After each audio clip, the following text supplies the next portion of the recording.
روح کو اللہ چاہیے. اللہ کے لیے کتاب اللہ ہے اور رسول اللہ ہے. ان دو سے تعلق کے بغیر اللہ کو نہیں پہچان سکتے آپ.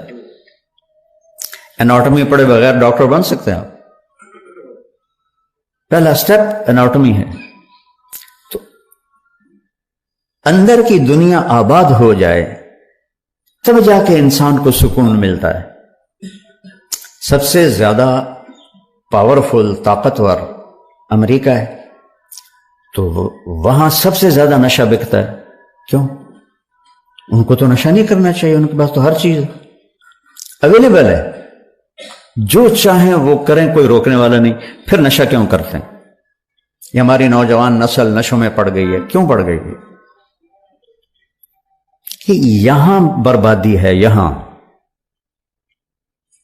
اس کے لیے کتاب اللہ ہے، رسول اللہ ہے، جو ہمیں اللہ کا پتہ بتاتے ہیں. الحمدللہ رب العالمین. پہلا تعارف دیکھیں اللہ کا. اور سبحان اللہ، اللہ کے صفاتی ناموں میں سب سے بڑے نام دو ہیں، رحمان اور رحیم. سارے بڑے ہیں لیکن ان میں سب سے بڑے یہ دو نام ہیں، الرحمن الرحیم. قرآن میں ایک ہی سورت شروع ہوئی ہے الرحمن سے، تو اس کو قرآن کی دلہن کہتے ہیں علماء، الرحمن. تو اللہ نے بسم اللہ الرحمن الرحیم، الحمدللہ رب العالمین الرحمن الرحیم، ہمیں تسلی دینے کے لیے کہ میں رحمان و رحیم ہوں. چونکہ قرآن قانون بتائے گا، زندگی کا طریقہ بتائے گا، تو مجھے یاد کرنا میں رحمان و رحیم ہوں. کوئی سخت بات نہیں ہوگی. لا یکلف اللہ نفسا الا وسعها، کوئی ایسی بات نہیں کہوں گا جو تم نہ کر سکو. ہاں نفس بگڑ جائے تو وہ تو اور بات، وہ اللہ کا انکار کر دیتے. یعنی قربان جائیں سورہ بقرہ کا جو آخر ہے اور سورۃ فاتحہ، ہمارے نبی نے فرمایا یہ اللہ نے مجھے عرش کے خزانوں سے یہ کلام دے. اس کو جبریل لے کر نہیں آیا، جبریل آئے ساتھ ایک فرشتہ آیا اسپیشل یہ دو کلام لے کر. للہ ما فی السماوات سے لے کر فانصرنا علی القوم الکافرین اور سورۃ فاتحہ. سورۃ فاتحہ سارے قرآن کا خلاصہ ہے. ساری آسمانی کتابوں کا خلاصہ قرآن ہے، اور قرآن کا خلاصہ سورۃ فاتحہ ہے، اور سورۃ فاتحہ کا خلاصہ ہے ایاک نعبد و ایاک نستعین، صرف تیری بندگی اور تجھی سے مانگنا. میں تو جہالت کا دور ہے، قبروں گرے پڑے ہیں، پیروں کے سب پاؤں میں پڑے ہیں، سائیں تسی سب کچھ کر سکتے ہو، کوئی اللہ کے سوا بھی کچھ کر سکتا ہے؟ کوئی جسے جس وقت پکارو اسی وقت جواب دے، وہ تو صرف اللہ ہے اور تو کوئی نہیں. جو پیدا بھی ہوا، جو مر بھی گیا، وہ کیسے حاجت روا ہو سکتا ہے؟ وہ صرف اللہ ہے. میں نے کہا الرحمن ہوں الرحیم ہوں، تم پر کوئی مشکل نہیں ڈالوں گا. اور آگے سنیے، وہ پچھلا مضمون چھوڑ دیتا ہوں پھر بات لمبی ہو جائے گی. اللہ نے ہمیں دعا کیا سکھائی؟ دعا کیا سکھائی؟ ربنا لا تؤاخذنا ان نسینا او اخطانا. یا اللہ کبھی جان بوجھ کے غلطی ہوگی، کبھی بھول چوک سے ہوگی، میری پکڑ نہ کریں. اللہ کہہ رہا ہے کہ اے منگو میرے کو لو. آپ کے پاس کوئی ڈاکٹر آئے کہ جی کبھی گڑبڑ جان بوجھ کے ہوگی، کبھی غلطی سے ہوگی، لیکن مجھے نکالنا نہیں، کیا خیال ہے؟ خود آپ پہ چلان ہو جائے گا میر ادریس کا. تو وہ شہنشاہ کہہ رہا ہے میں قربان جاؤں، کہہ رہا مجھ سے مانگو. پیچھے جو مضمون ہے نا اس میں ہے اطاعت کا حکم ہے، سمعنا و اطعنا، یا اللہ مان لیا، سر جھکا لیا. تو اب اس میں کوئی مشکل نہ ہو تو اللہ کہہ رہا ہے منگو. لا تؤاخذنا ان نسینا او اخطانا. مواخذہ ہوتا ہے کہ پوچھ گچھ بھی نہ کرے، پوچھ گچھ کر کے چھوڑ دے اس کو، وہ مواخذہ میں آ جاتا ہے، وہ پکڑ میں آ جاتا ہے. لا تؤاخذنا، یا اللہ نہ پوچھی تو نہ بلامی. ان نسینا کبھی بھول کے ہوگا، اور اخطانا کبھی خطا ہوگی، جان بوجھ کے ہوگی. بتاؤ یہ شرط کے ساتھ کوئی کہیں نوکری کر سکتا؟ اگلی سنو، ربنا لا تحملنا ربنا لا تحمل علينا اصرا کما حملتہ علی الذین من قبلنا. سبحان اللہ. یا اللہ جو پہلوں کو تو نے اوکھے اوکھے حکم دیے تھے ہمیں نہ سنائیں، ہمیں سوکھے سوکھے سنائیں. ایک مراسی بیمار ہو گیا، بخار ہو گیا، نام تھا اس کا ایوب. ہفتہ بخار نہیں لتھا، وہ آخر لگا یا اللہ بھلی تو نہیں پہ گئے، میں ایوب نبی نہیں، ایوب مراسی ہاں، میرا بخار تھا لے جا. تو اللہ نے ہمیں میں قربان جاؤں کہہ رہا ہے یہ مانگو کہ آپ سے آ کر کوئی ڈاکٹر جی جو کام مشکل ہونا وہ نا مجھے بتانا، سوکھے سوکھے کام بتانا. تو اسے کہو گے او راہ جانا پہ بارودے چڑھ جا. اور اللہ کہہ رہا ہے مجھ سے مانگو میں قربان جاؤں کہ یا اللہ جو تم نے پہلوں کو بڑے مشکل مشکل حکم دیے تھے نا وہ نہ ہمیں دینا، سوکھے سوکھے دینا. بات تو مکمل ہوگی نہیں، اور مانگو کیا؟ ربنا لا تحملنا ما لا طاقت لنا به. یا اللہ چاہے کم سوکھا ہی ہوئے او میں نہ کر سکا او بھی نہ آکھیں. اب بتاؤ اس سے زیادہ کیا اپنے رب کی رحمت بتاؤ. اس لیے آپ نے کہا یہ عرش کے خزانوں میں سے کلام ہے.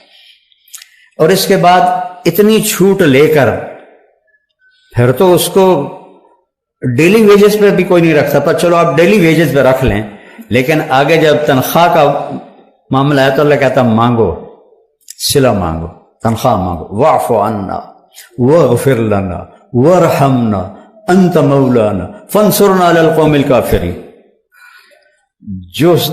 جو فرسٹ آیا ہو کسی بھی امتحان میں اس کو جیسے فل پروٹوکول دیا جاتا ہے، دعا میں اللہ نے فل پروٹوکول دیا ہے کہ میں نے خود ہی تمہیں یہ چھوٹیں دی ہیں، اب تم کہیں ڈر نہ جانا کہ پتہ نہیں کچھ ملے گا بھی صحیح کہ نہیں. مانگو واعف عنا.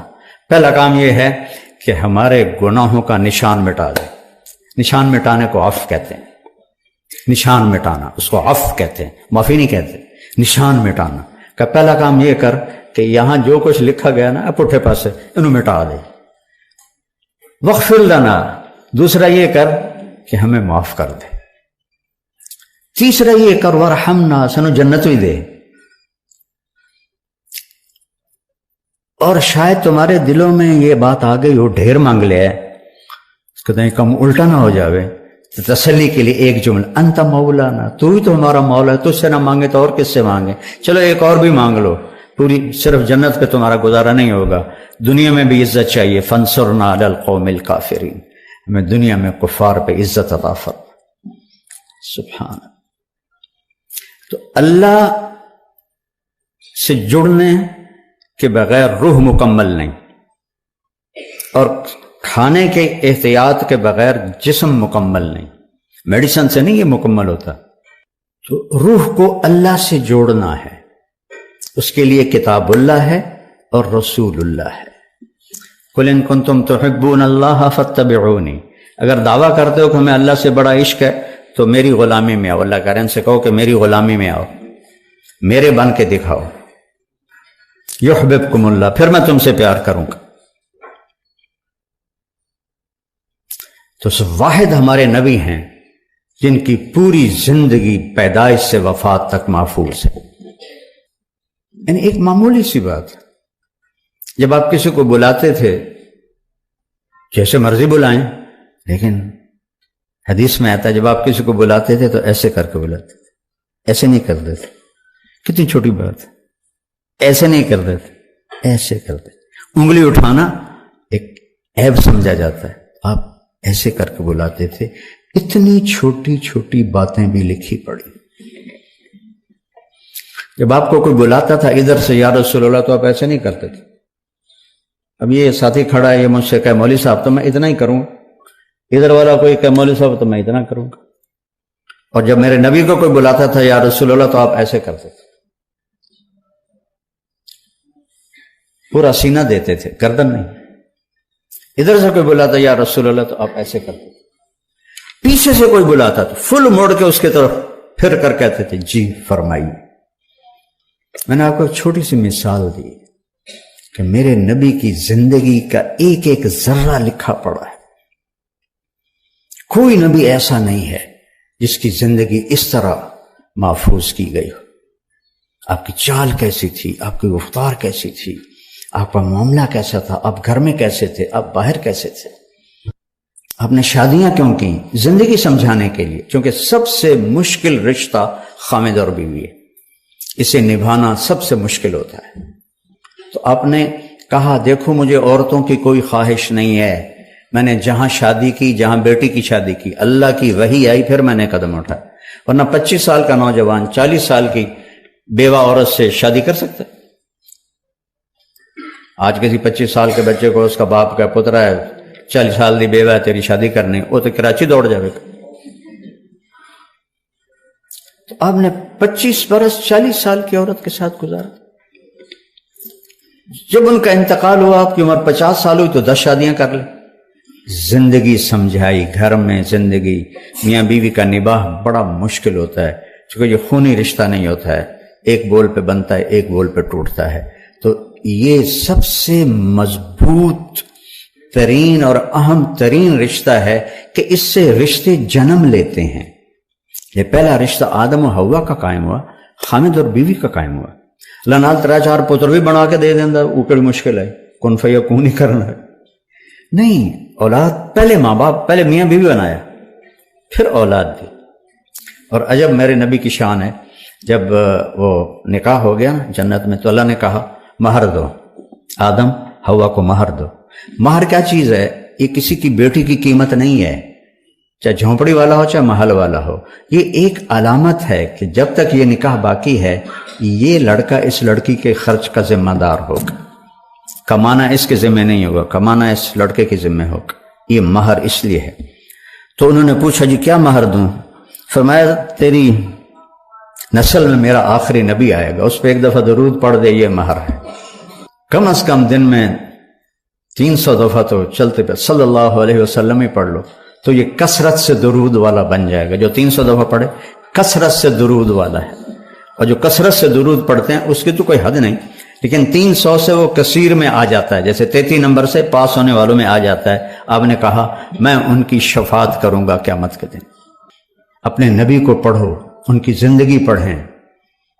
کسی بھی علم سے انسان نہیں بنتا سوائے علم نبوت اور در رسالت پر سر جھکانے کے بغیر انسان نہیں بنتا ہے۔ ایک دفعہ ایک بدو آیا، کہنے لگا محمد آپ کبھی بدتمیزی کا جواب بدتمیزی سے نہیں دیتے۔ ہم کہا لبیک، ورنہ آپ کہتے ہو میں نبیوں کو منہ سنبھال کے بات کر۔ لبیک، کہا تیری 3 باتیں بڑی عجیب ہیں، سمجھ نہیں آتی۔ آپ نے کہا کیا؟ تو کہتا ہے ہم پیو دادے کا دین چھوڑ کے تیرا دین قبول کر لیں گے۔ کیوں؟ ہم کیوں چھوڑیں گے؟ اچھا اور؟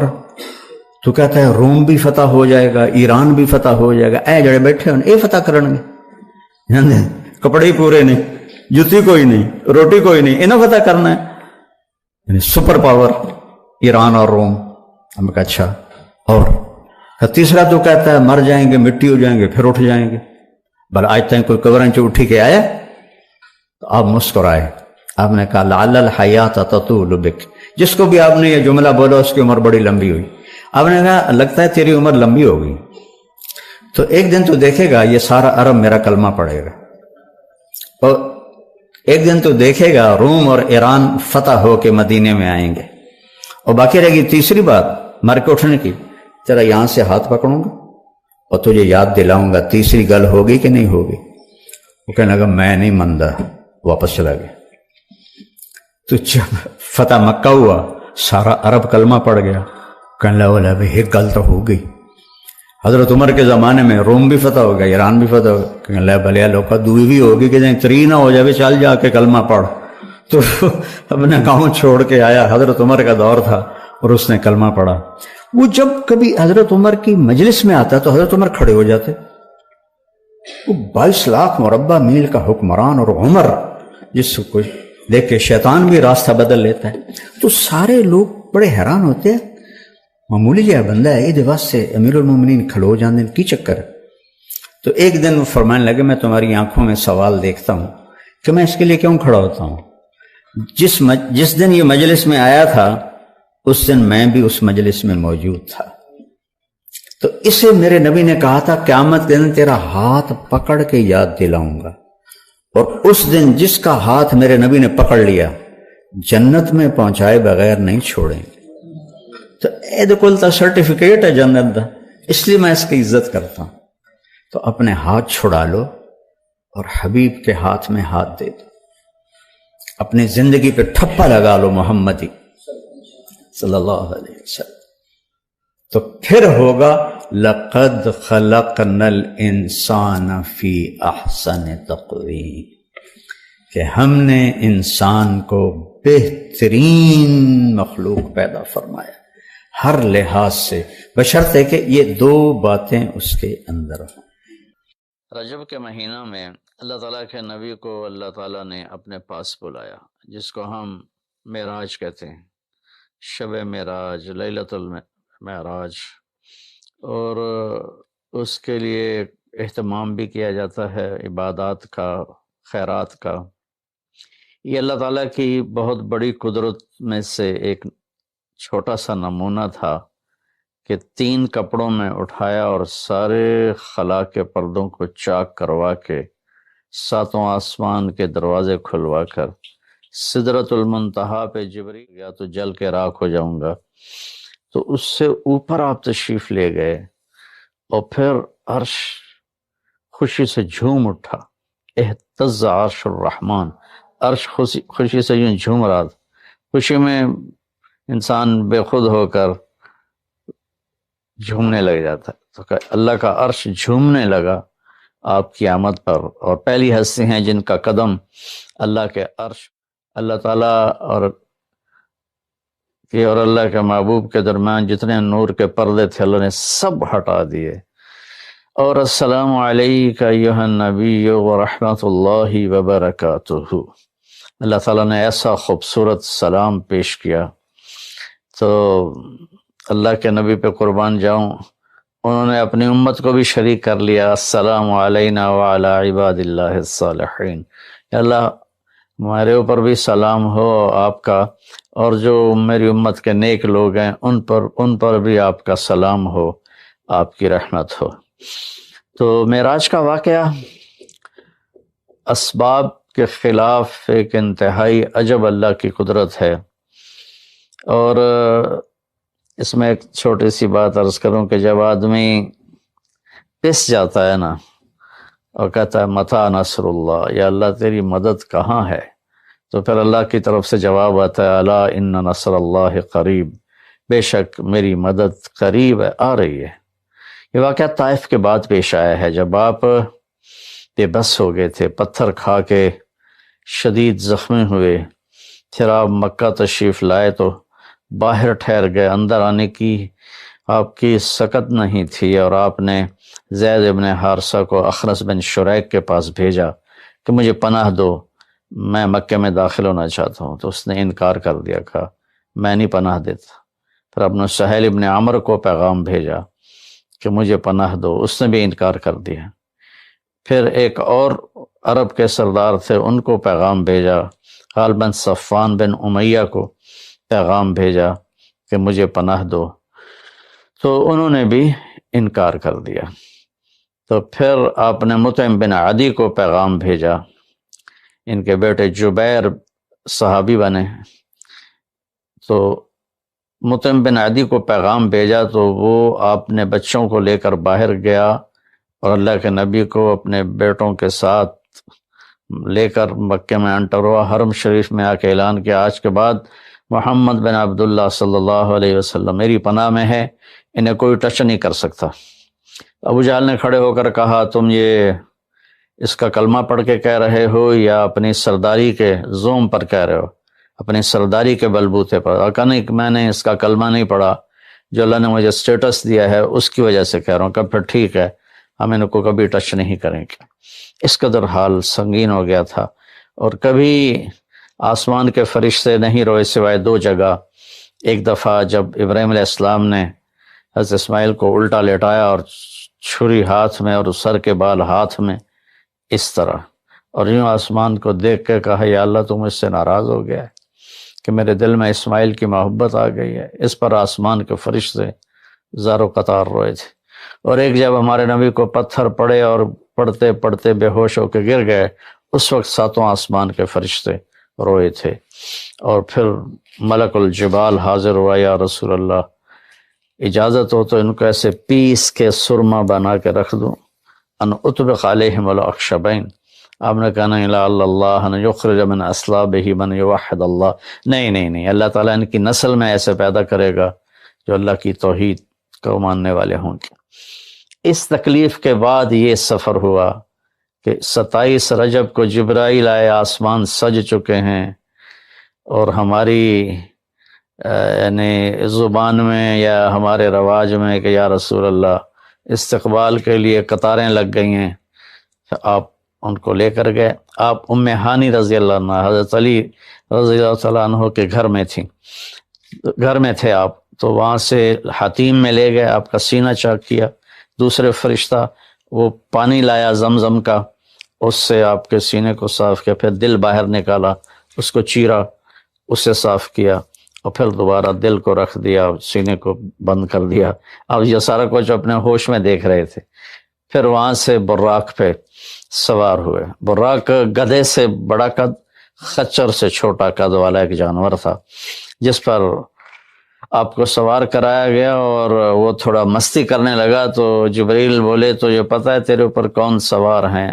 تو اس کے ساتھ ہی وہ ایک دم سر نیچے کر گیا، اور پھر وہاں سے پرواز کی بیت المقدس، اور وہاں آپ نے 2 نفل پڑھے اور ان کو وہیں چھوڑ دیا، اس کو براق کو وہیں چھوڑ دیا۔ وہاں سے پھر سفر شروع ہوا اللہ کی طرف۔ اس سفر کو اللہ نے یوں بیان کیا ہے، سبحان الذی اسری بعبدہ لیلا من المسجد الحرام الى المسجد الاقصى الذي بارکنا حولہ لنریہ من آیاتنا انہ هو السمیع العلیم۔ تو اس میں اہل علم کے لیے بڑا خوبصورت نقطہ بھی میرے ذہن میں ہے کہ یہ قرآن کی پہلی صورت ہے جو سبحان مصدر سے شروع ہو رہی ہے، سبحان الذی۔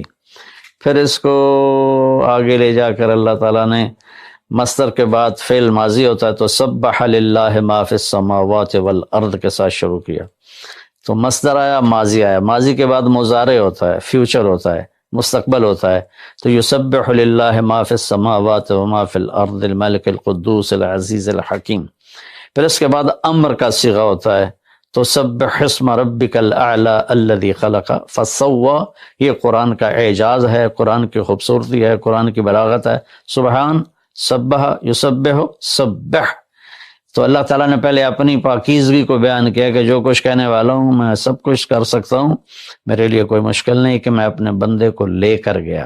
اللہ آنے جانے سے پاک ہے، لیکن با کا اضافہ یہ بتاتا ہے کہ اللہ تعالیٰ کہہ رہے تھے یوں ہی سمجھو کہ میں اپنے بندے کو خود لے کر گیا اوپر۔ آپ جبریل کے کندھوں پر، پروں پر سوار ہو کر نہیں گئے، آپ کا سفر الگ تھا، جبریل کا الگ تھا، یہاں تک کہ پہلے آسمان پر پہنچے تو دروازہ کھلا تو آدم علیہ السلام نے استقبال کیا، گلے لگایا۔ پھر اس سے اوپر گئے تو عیسیٰ علیہ السلام، یحییٰ علیہ السلام، زکریا علیہ السلام نے استقبال کیا، اور سارے آسمان کے فرشتوں نے استقبال کیا۔ پھر اس کے بعد تیسرے آسمان پر گئے تو یوسف علیہ السلام نے استقبال کیا اور سارے فرشتوں نے۔ پھر چوتھے آسمان پر گئے تو یونس علیہ السلام نے اور باقی سارے فرشتوں نے۔ تو پھر پانچویں آسمان پر گئے تو ہارون علیہ السلام اور آسمان کے فرشتے۔ پھر چھٹے آسمان پر گئے تو موسیٰ علیہ السلام اور موسیٰ علیہ السلام کے آسمان کے فرشتے۔ اس دن اللہ نے، میرا کہ میں نے پڑھا کہیں نہیں لیکن مجھے لگتا ہے کہ اس دن اللہ تعالیٰ نے سارے فرشتوں کی عبادت کی چھٹی کرا دی ہوگی اور فرمایا ہوگا بس میرے محبوب کا دیدار کرو، استقبال کرو، آج یہی تمہاری عبادت ہے، کیونکہ ہر فرشتہ بے قرار تھا کہ دیدار ہو جائے۔ پھر اب ساتویں آسمان پر گئے، وہاں ایک بیت اللہ تھا، وہاں ایک بزرگ سفید داڑھی والے یوں کر کے بیٹھے ہوئے تھے، یوں کر کے، اور لمبے ان کے بال تھے، لمبی داڑھی تھی، وہ نہیں اٹھے، وہ بیٹھے رہے۔ جب اب قریب آئے تو وہ کھڑے ہوئے اور کہا میرا بیٹا آ گیا۔ پہلے نبیوں نے کہا ہمارے بھائی آ گئے، ہمارے بھائی آ گئے، ہمارے نبی آ گئے۔ اس بزرگ نے کہا میرے بیٹے آ گئے، میرے بیٹے آ گئے۔ تو آپ نے جبریل سے پوچھا یہ کون بزرگ ہیں؟ تو انہوں نے فرمایا یہ آپ کے دادا ابراہیم علیہ السلام ہیں۔ اس میں اللہ نے ہمیں سبق دیا کہ بیٹا کتنے ہی عالی مقام پہ چلا جائے، اس کے ذمہ ہے اپنے ماں باپ کا ادب کرے، ان کے پاؤں چھوئے، ان کے سامنے سر جھکا کے چلے، یہ ہواؤں میں اڑ جائے، عرش کو چیر کے اللہ تک پہنچ جائے، پھر بھی باپ کے آگے، ماں کے آگے سر جھکانا ہے۔ اور یہ سبق عملاً اللہ نے امت کو سکھایا، پہنچایا کہ اللہ تو جانتے تھے کہ یہ امت اپنے والدین کی کتنی نافرمان ہوگی، اور کتنے ماں باپ ہوں گے جو چھپ چھپ کے روئیں گے، کتنی مائیں ہوں گی جو دوپٹے کے پلو میں اپنے آنسو چھپا لیں گی اپنی اولاد کی نافرمانی کی وجہ سے، بدتمیزی کی وجہ سے۔ میرے نبی سے پوچھا گیا یا رسول اللہ قیامت کب آئے گی؟ تو آپ نے فرمایا اللہ کو پتہ ہے۔ کیا کوئی نشانی فرما دیں؟ ارشاد فرما دیں کہ جب مائیں بیٹیوں کے ہاتھوں ذلیل ہوں گی تو قیامت آئے گی۔ یعنی بیٹے تو کرتے ہی رہتے ہیں، اگر بیٹیاں بھی ماں کو ذلیل کریں گی تو قیامت آ جائے گی۔ تو یہ اتنا بڑا مقدس رشتہ ہے۔ آپ نے فرمایا جس نے اپنے والدین کو دکھ دیا اس پہ اللہ کی لعنت، زمین آسمان کی لعنت، فرشتوں کی لعنت، نہ اس کی نماز قبول ہے، نہ روزہ، نہ صدقہ۔ اور دوسری طرف آپ نے فرمایا جو صبح صبح ماں باپ کی زیارت کر لے تو صبح سے شام تک جنت کے 2 دروازے اس کے لیے کھل جاتے ہیں۔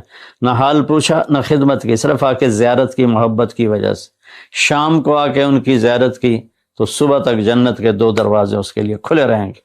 پھر ان میں کوئی ایک فوت ہو جاتا ہے اور یہ اس ایک کی بھی ایسے زیادہ کرتا ہے، زیارت کرتا ہے، ایک دروازہ کھلا رہے گا۔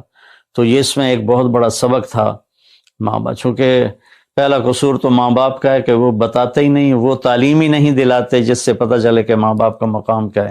اسی میں ہماری نسل ڈپریشن کا شکار ہو گئی۔ تو انہیں کیا پتہ باپ کون ہوتا ہے، ماں کون ہوتی ہے۔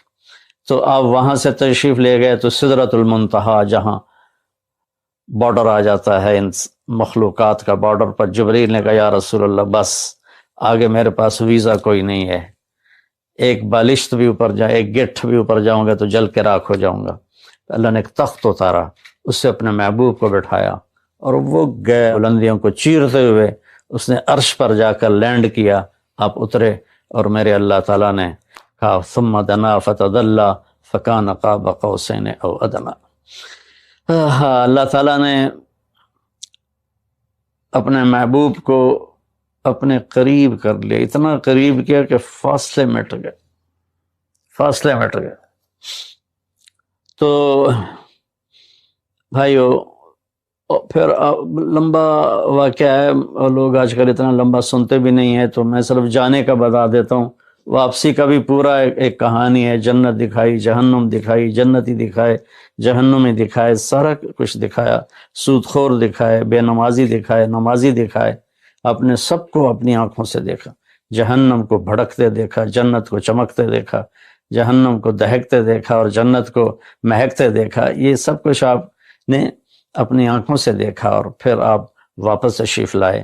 تو جب آپ پہنچے تو ابھی رات کا حصہ باقی تھا اور رات گزری نہیں تھی جب آپ اتنی بڑی کائنات کا سفر کر کے واپس تشریف لائے۔